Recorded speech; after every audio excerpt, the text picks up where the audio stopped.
Hello and welcome to the 160th Photography Podcast. We're in 2021 and this is the first sort of audio I've recorded for the podcast in 2021. And not much has changed really from March 2020. I'm still not doing photography. I probably say that every week. I'm not really doing any photography. Maybe you're not doing photography. Maybe now seems stricter than it was in the first wave of the pandemic. Here in the UK, things are worse than they were when this initially started. So I'm definitely staying at home. I'm definitely not meeting people. I'm definitely not doing anything. But actually, that's the way most of my 2020 has been. I tried to minimise the risk to myself because I'm getting old and minimise the risk to my family as much as I can. So, as you know, I have a YouTube channel. I started the YouTube channel before I started the podcast.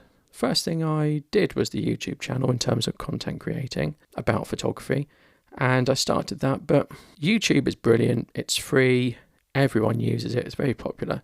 But for me, it wasn't everything. It didn't do everything that I wanted it to do. So let's forget all the comments and the likes and the dislikes and all the stupidity that goes on.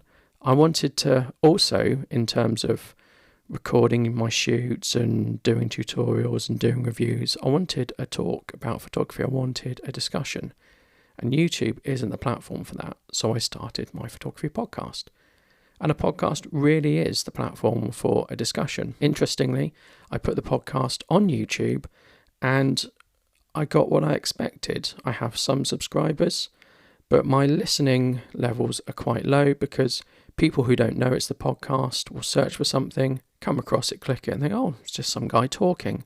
It's not a video, and they'll leave quite early. The attention span on YouTube is very short. Some of my podcasts can be an hour long, an episode, so someone might listen for 30 seconds and then, this isn't for me.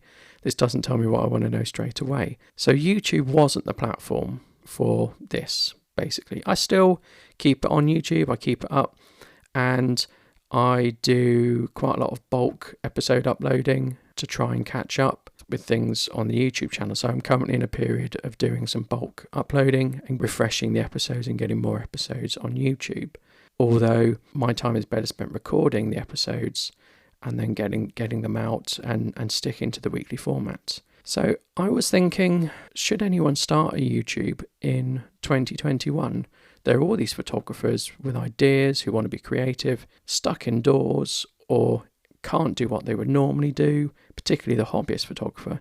Could they start a YouTube channel? And I realised I'd already done an episode on this. Should you start a YouTube channel in 2020? Now, in terms of YouTube, nothing's really changed from that year. Been no big changes. The biggest change in YouTube was when they opened up the partnership program where anyone could make money on YouTube. And then they put in requirements for the partnership program, and it's made it a bit more difficult. So my YouTube channel, well, depends which YouTube channel you're talking about, but one qualifies for the partnership program and one doesn't, because it's based on the number of subscribers and the number of views, number of watch hours, etc. So there haven't been any big changes in YouTube recently. Rather than do an episode about should you now turn to YouTube, just think I will replay my episode about should you do a YouTube in 2020. And the only thing I'm going to add to this episode is, in the current situation, I found it very difficult to do photography episodes. So I've actually tended to do some more software episodes. So I've been reviewing an awful lot of video editors so that people don't have to, but that is a whole other subject. So sit back, listen and enjoy my should you do a YouTube in 2020. Just where I say 2020, just think 2021. And I hope that helps you decide whether this is for you. Thank you and goodbye.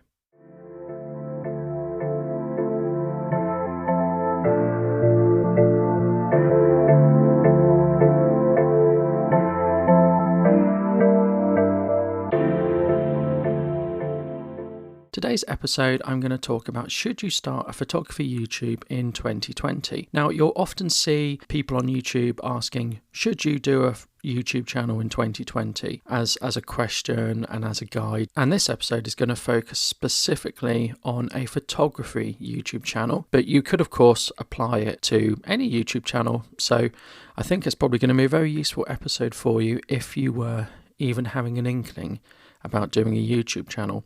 And of course, if you have no interest in doing a YouTube channel, then might be a bit of a boring episode for you, and I do apologise.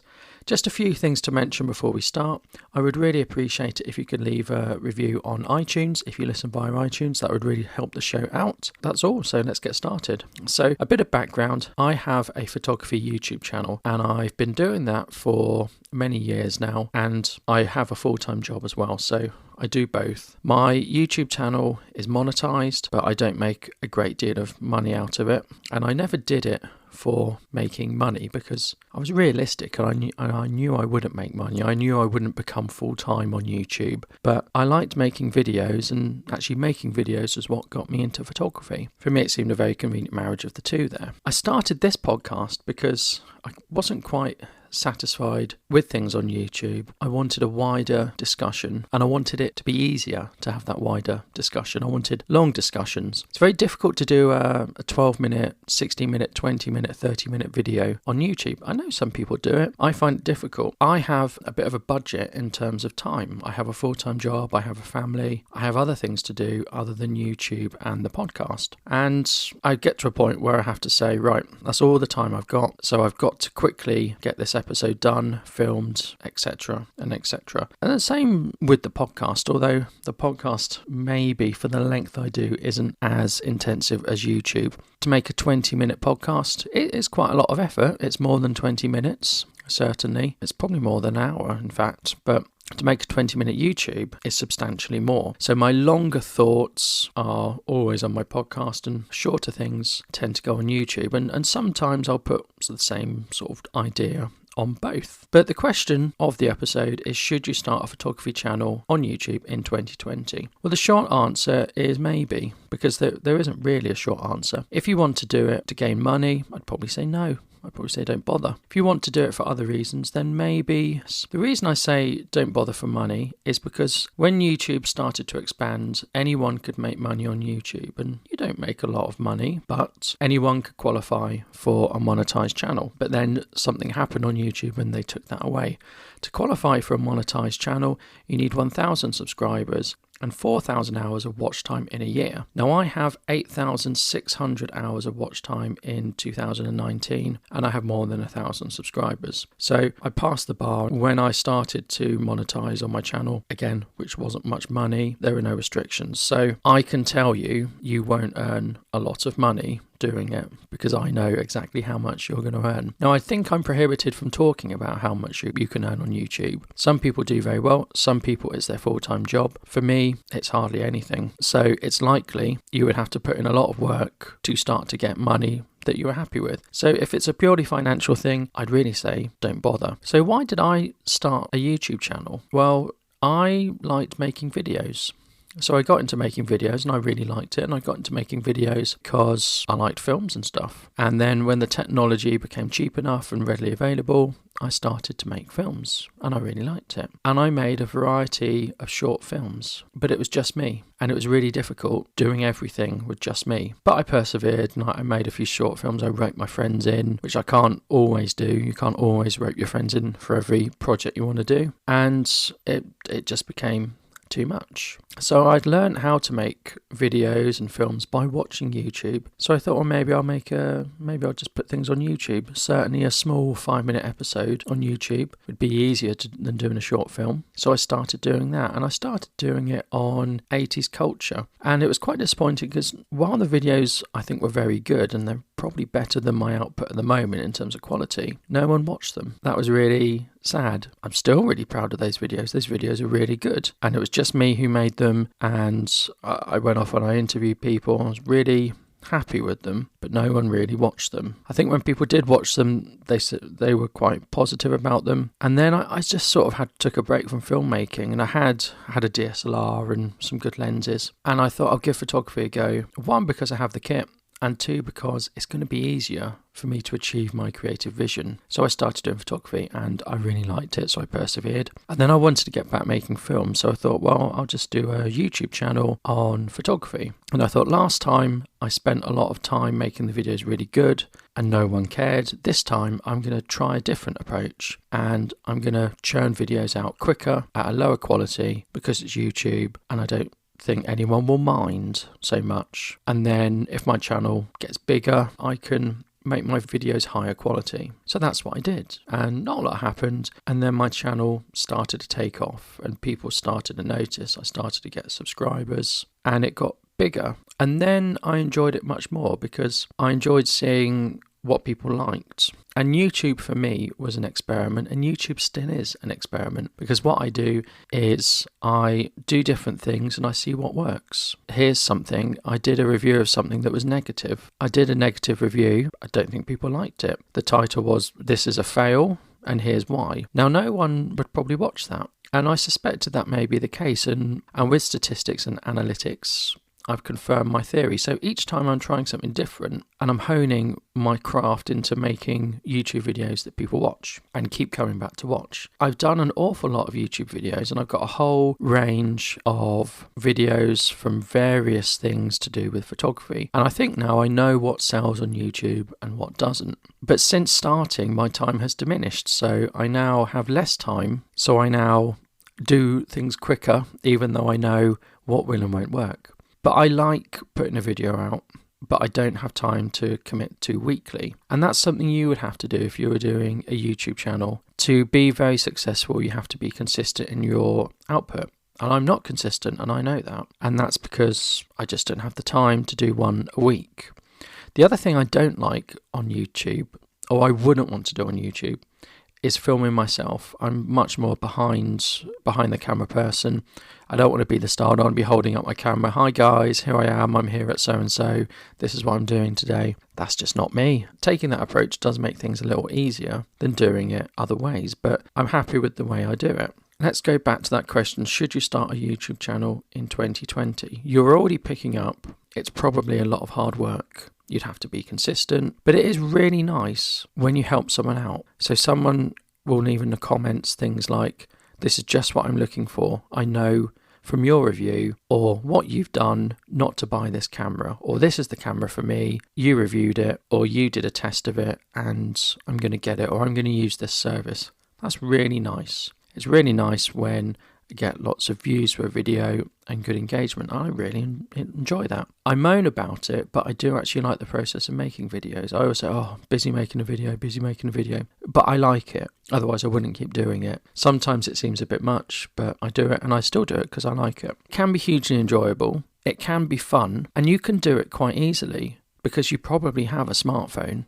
And if you're listening to a photography podcast, I bet you have a camera as well, even if it's just your smartphone. And you don't need to film in 4K, and you don't need the best lens. You can do it all with a smartphone. If you want to get a few bits more kit, then yeah, do. Kit that will transform your videos the most isn't the kit you would think it would be. You don't need a camera to get better video quality. You need a microphone. That doesn't need to cost much. That can be a £10 microphone that plugs into your smartphone. And you need some lights and maybe a background. Most people think you need a better lens and a better camera. No, just a cheap microphone. You probably already have a tripod because you're a photographer. A way of mounting your phone on your tripod, a microphone, I don't know if I've said that already, and a few lights to dot about here and there. Not much, and you would certainly gain from that, and the quality would be better. So you can do it very easily, but something that's really quite difficult is if you're doing something and you're making a video about doing something. Let's say you're taking a portrait of someone, or you're documenting, taking your landscape photo. The actual filming of that means the actual thing you're doing takes 3 times longer. And you have to do things like establishing shots. You have to do B-roll, you have to do establishing shots, you might have to do a voiceover afterwards. So the whole thing takes a lot longer, and it means that what you've gone out to do takes a lot longer as well. And I think 3 times longer is fair. The other thing to bear in mind is comments. People are going to comment, and people's comments can be infuriating, and I think every person doing YouTube would moan about that. You get some nice comments, like I've mentioned, but you get some stupid ones and you get some, quite frankly, horrible ones. And for the average person on YouTube, it's very difficult for them to distinguish between this YouTube channel is a full-time professional production and is someone's job, and this one is that chap who does the podcast doing the odd YouTube video. And for most people, they can't tell the difference, and then most people will expect your video when you're doing it at the weekend, doing it in your own time. Let me come back to that time budget. Don't have much time because you've got other commitments. Most people will expect the output to be the same as the professional one. And when it's not, some people will moan about that. I'll have comments like, why didn't you do this? And I had a comment like that very recently. Why don't you film the camera starting up in this camera review? I want to know how long it takes to start up from a cold start. There's 2 answers to that. The honest answer is I didn't think anyone would want to know. I actually filmed it, but it wasn't in focus, and something happened to the sound, so I cut it out. So I think a plane went over when I was recording. You know, that little bit of footage I had on it, a plane went overhead, so I couldn't use it. So I cut it out. And I would never have thought that anyone would want to even see that. But there's no way I would have known that, and someone pointed it out. And I wasn't too bothered about that comment, but the other thing that I'm really thinking of in that comment is you don't know what people want. People want to see all sort of things. I watch unboxing videos and people think I'm mad for that, but I find it useful just to know what's in the box. I think if I buy that, do I need to go and buy these other accessories? Does it come with a filter thread? Does it come with a little bag? I quite like watching unboxing videos so I know and I'm prepared for a purchase. And if I need to buy anything else, or there's 2 products, A and B, well, that one's better because it comes with a better bag and things like that. So you don't know what people want because everyone wants something different. So you will never please everyone. Even a very good YouTube video that will have 1,000 thumbs up, it'll still have some thumbs down. And you might think it's the best thing ever, and I might think it's the best thing ever, but someone will not like it for some reason. You'll never please everyone. So because you'll never please everyone, and people are watching it all around the world, you will get some negative comments and you will get some negative behavior. So you've got to be prepared for that, because if you're going to find that difficult to deal with, and let's be fair, I think everyone would find that difficult to deal with, you know, maybe don't do it. I've had people complain my shots are overexposed. They weren't overexposed. I increased the brightness so that it looked better in a YouTube video. But I've had many complaints about your shots are overexposed. How can you do this? What are you doing?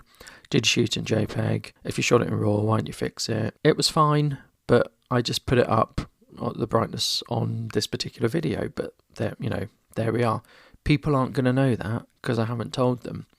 And again, coming back to that thing of it takes time. If I make a mistake, I'm talking about something, I might need to do 3 takes when I'm talking about something. And I might go to edit it and think, I've made a mistake. I've spoken about the microphone, but I've called it a speaker. I'll either have to do the whole thing again, which I don't have time for, or I have to put a little insert to, I made a mistake.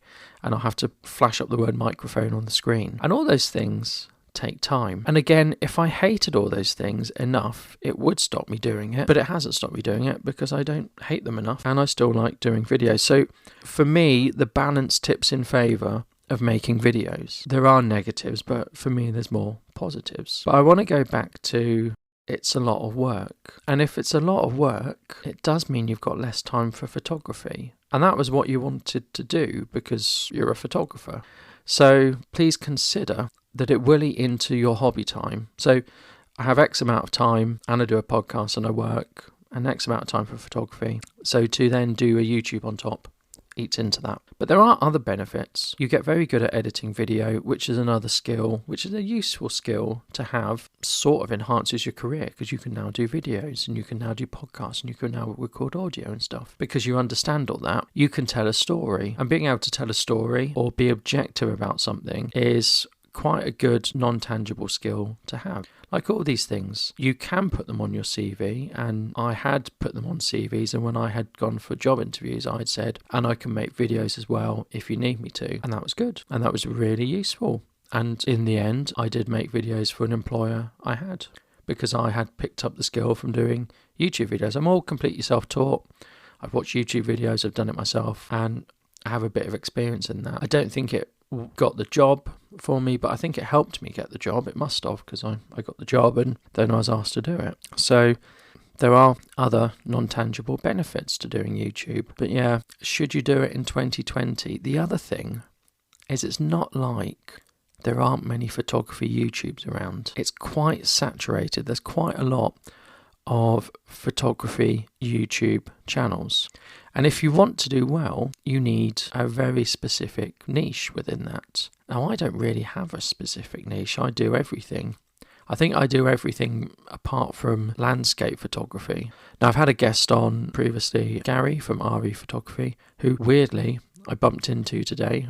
Us were expecting to bump into each other, and that's not why I'm doing this episode today. I planned to record this episode today, and it was just nice that I bumped into Gary. I was in a bit of a rush, but it was still very nice to see him. So he does landscape photography, and he has a very specific niche. I do lots and lots of things. Now, when you have a specific niche, you have an audience to cater for. So I might do a video on an action camera. Someone may come across one of my YouTube videos because they're interested in an action camera. However, because I've got a video on action cameras, I've got a video on portraits, I've got a video on lighting, I've strayed into videography, so I've got videos on microphones and things.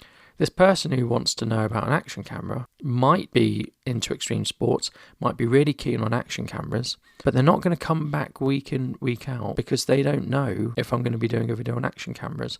My channel is not action cameras, my channel is Big G Photo, and it's just a general photography channel. So I haven't got a huge number of subscribers because I'm not specific enough. I suspect if my channel was purely on street photography or purely on fashion photography or just one of those things, and every video was something connected to those, even if it was gear for fashion photography or fashion shoots or editing fashion shoots, if it was around that niche within photography, I'd probably do a bit better. But my aim when I started my photography YouTube channel, was to cast the net wider, because when I had been very specific, I hadn't done very well. So I decided against chasing down a specific area. And I quite like doing lots of things in photography, so it suited me. However, I would say if you are going to do a photography YouTube channel, define your niche before you start and stick to your niche. I'm going to come back to gear, and there is a temptation that when a new product comes out, you should buy it or get hold of it to review it for your YouTube channel. Because if you waited 6 months, a year, that interest will have dropped down, obviously. So what tends to happen, the bigger YouTubers, they'll be either sponsored by a company who's released something, or they'll be given it to review, or they just go and rent it. Now, one YouTuber who I watch, they're American. They do a very, very specific niche of photography, and they did a video on how much they earned. And they said, last year I earned $36,000 from YouTube. And I was thinking, wow, that is really good. Well done. And they said, but I spent $35,000 on stuff because every time a new camera came out, and what their niche was very expensive and had quite a lot of new products, they bought it. They were the first to have everything, and they got lots of views and therefore a high income from YouTube. But then actually it was covering what they were spending. So while they made lots of money, they spent lots of money. So you've got to consider that. So if you don't want to be buying new kit, well, don't do reviews. There probably isn't much point reviewing things that are old unless you go down the approach of this in 2020, Canon 5D original in 2020. I'd still recommend the Canon 5D original. I've got it, it's very good. Canon 5D original in 2020. But you can't always do that because you'd basically be a retro photography channel. So you've got to think very carefully. If you don't have the newest gear and you're not going to keep buying the newest gear, and why should you, then you'd have to do either vlogs where you go out and do something and show the results, or tutorials or observations on things. So you'd have to think about what to do. And again, thinking about what to do takes time and you need to budget for that. I've gone into London specifically to shoot a YouTube video. Well, it's cost me train fare. I've had something for lunch. I've spent 20 quid already, and I don't mind that because I enjoy doing it. But I suppose the point I'm getting at is doing a photography YouTube channel probably will cost you money because you'll be going out to do things. Even if it's quite cheap, it's going up a hill to take a nice picture, a landscape photography. Well, you still got to drive to that hill. You still got to have a good camera. There are incidentals that will soon add up. So it will cost you money, and you've got to factor that in too if you really want to spend that. If you're going to go up that hill on a Saturday, bear in mind what I talked about earlier, in that it will take you longer to do what you're going to do while documenting it. So I'm going to keep on with YouTube. I'm going to keep on with podcasting because I like doing them, and that is my motivation for doing it. I don't earn any money from the podcast. For a long time, this podcast cost me money, and I made a switch so it stopped costing me money, and I'm happy to keep going. Podcasting can be expensive and it cannot be expensive. I don't know which has cost me more out of the YouTube and podcasting. Probably the podcasting, because the YouTube videos do earn a little bit, which covers my bases, so to speak. So I've talked about, should you do a photography YouTube channel in 2020? And honestly, I can't answer because it's your decision. But I've talked about, I suppose mainly I've talked about my thoughts on doing a photography YouTube channel in 2020, what to look out for, what the pitfalls are. And I suppose looking back into the episode and thinking about it, I probably talked about more pitfalls than more pluses, simply because it's very difficult to quantify all the pluses. I do it because I get a good sense of satisfaction out of it. I like to create something, put it out there and say, yes, I've done that. And for me, that is bigger than the negatives that you get with doing YouTube. And in my notes before the show, I did write down, does it have to be YouTube? Because there are alternatives to YouTube. There's Vimeo, there's things like Dailymotion. There are other places you can put your video. You can host them on your own website. You don't have to put them in another company's ecosystem and structure. But you might find if you put it on something less well known than YouTube, that people don't watch it. And if people don't watch it, you need to think, would you be disappointed in that? If you spent time making a video and no one watched it, how would you feel? And the answer is, for me, I wouldn't feel happy, because if you make something, you want someone to appreciate it, or certainly that's how I feel. And I know how I felt the first time I did my YouTube channel, and it didn't really get many views. So need to think about that. If you take a photograph, it's different, because you might put your photograph up on the wall and you might see it every day, and you might walk past, you might stop and look at it and think that's a good photo. I did that. You don't get that sense when you put a video on YouTube though, because you don't see it every day. It gets lost amongst all the others. It's a different level of satisfaction. I hope you found this episode useful. I don't know what you think, but I would love to know what you think. So please let me know. Please don't forget to give a review of this podcast on iTunes. It would help me out. And thank you. Goodbye.